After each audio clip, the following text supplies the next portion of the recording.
Inaabangan ngayon kung tatalakayin na ng Korte Suprema ang mga petisyon para bawiin ang pagdedeklara sa impeachment case ni Vice President Sara Duterte bilang unconstitutional. Live na magbabalita mula sa Supreme Court si Camille Samonte. Camille, ano ang update?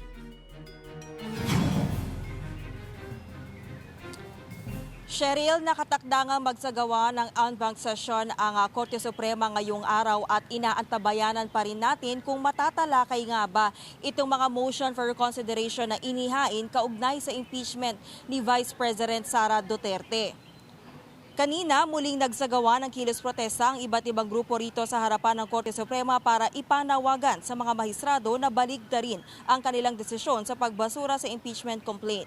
Sa ngayon, 5 motion na ang nakabinbin sa SC at lahat ng ito ay iginigiit na walang paglabag na ginawa ang Kamara sa inihain nitong impeachment complaint.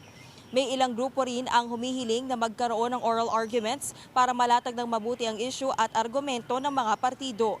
Nanindigan naman ang bagong alyansang makabayan na may malaking pagkakamali sa inilabas sa desisyon ng SC. At kung babaligtarin daw nito ang kanilang desisyon, magbubukas ito ng pagkakataon para magampanan ng Senado ang kanilang tungkulin alinsunod sa konstitusyon.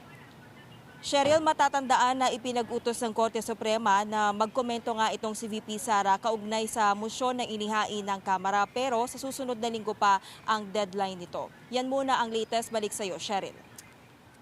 Maraming salamat, Camille Samonte.